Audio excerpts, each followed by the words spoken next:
Now, as you can see, I've rolled everything back to its original state in this particular schedule. And I also wanted to show you that you can enter in a percentage when you're using lag and lead time as well.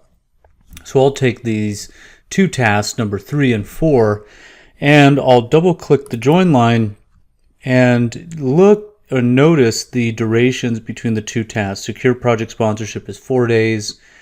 Defining preliminary resources is 1 day. Here's my lag, and I'm going to type in 25%. So it's positive 25%, and so it's not a duration, it's a percentage, and it's going to push it out there, and it's going to give us essentially what's equivalent to a 1 day in terms of the lag time, similar to what we just did. Now what I'm going to do is, let me undo that, take us back to our original state, is I'm going to enter in 50% instead of 25%, and we'll see what that is doing.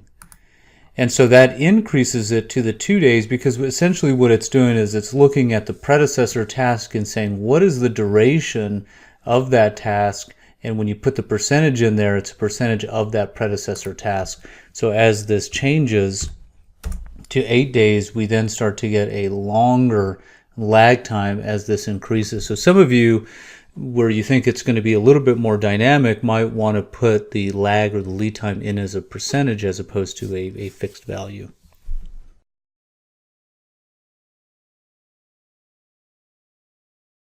Survive.